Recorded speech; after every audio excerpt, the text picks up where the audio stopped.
madame.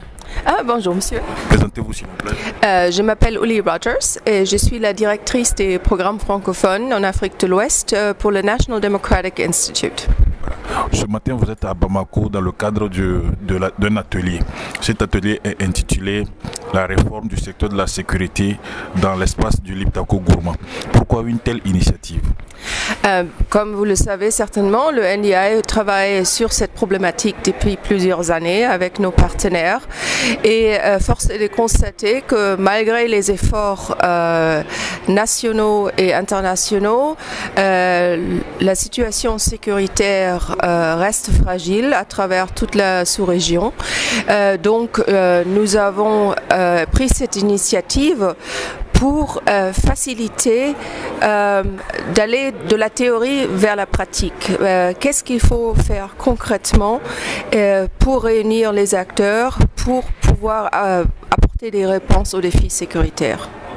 Maintenant, qu'est-ce que vous allez dire concrètement, qu'est-ce que vous allez faire concrètement au cours de cet atelier pour que ça ne soit pas des paroles en l'air? Voilà, comme vous l'avez vu dans la liste des participants, nous avons réuni ici un nombre d'acteurs très divers. Nous avons des représentants d'agences gouvernementales, nous avons les partenaires internationaux présents, mais aussi, et c'est très important, des représentants de la société civile des trois pays pour qu'ils puissent échanger et identifier concrètement quelles approches, quelles étapes doivent suivre maintenant. Maintenant, pourquoi le choix de Bamako? Bamako, c'est la plaque tournante des questions sécuritaires dans beaucoup de sens du terme.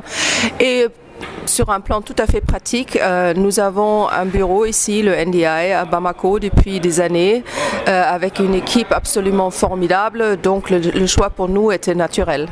Voilà. Maintenant, les populations qui veulent toucher du doigt les résultats de cet atelier, au terme de cet atelier, quels sont les résultats attendus?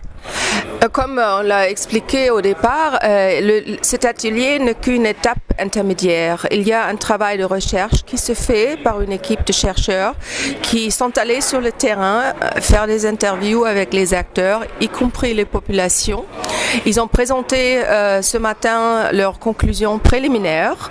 La discussion de ce matin et ce qui va s'en suivre cet après-midi va leur permettre de peaufiner leurs approches, d'identifier les thèmes qu'il faut encore approfondir davantage. Et en début de l'année prochaine, on va faire une deuxième rencontre pour publier les résultats de la recherche et les porter à l'attention des agences gouvernementales, des partenaires internationaux, mais aussi, et c'est peut-être l'approche la plus importante, les acteurs nationaux. Parce qu'en fin de compte, comme vous l'avez entendu ce matin, les solutions doivent venir des pays mêmes. Merci beaucoup.